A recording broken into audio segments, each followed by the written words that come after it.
Hi, I'm Chris McKinnon, the Global Product Manager for Saab.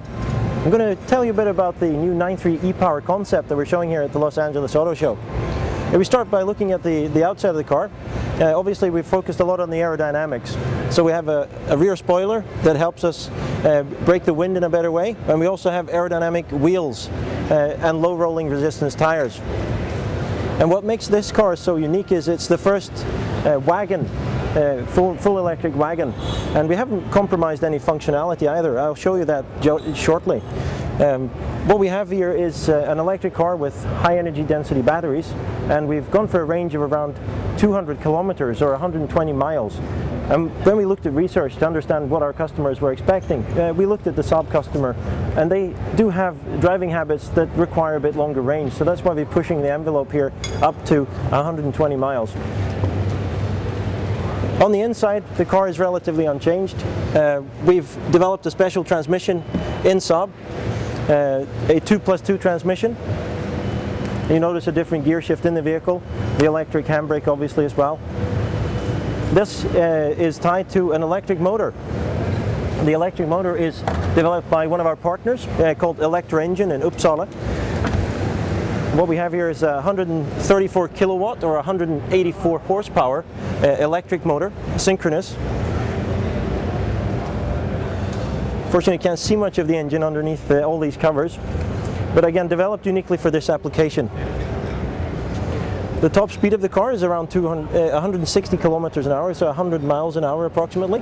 And the acceleration is fairly good actually. It's around 10 seconds, 0 to 60. And again, we want the car to have the same performance as it would have if you were driving a regular Saab 9.3 sport wagon. We've placed the batteries underneath the car, thus maintaining perfect weight distribution. And the batteries are underneath the vehicle here in a T-shaped box. So basically we've used the space that you have for the fuel tank, and we've also used part of the tunnel to fit the battery pack.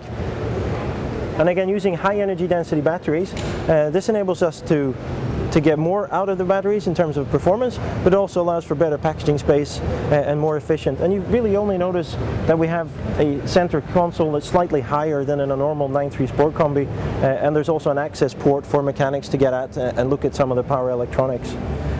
Also here, obviously we have you need to refuel your electric car as well. The car can be refueled in about 8 to 10 hours at the moment, and that's what we have initially, 8 to 10 hours. You can also, if you have a stronger fuse, you can use a 16 amp fuse if for example at your house to charge the car slightly faster. And in future we are hoping to be able to offer sort of a high power charging, thus reducing the time to about an hour and a half to 80%. So that's something that we're working on, not in these cars but for future applications. In this car, we'll be building 50 of these cars for trials next year. You can call it an extended beta test. So we're giving the cars to customers and to authorities, and also some of our partners. Boston Power is the partner on the batteries, for example. So they will try doing field tests, basically, seeing how this works in reality, and learn from this experience to then see how we can bring this car to market and allow people to buy them.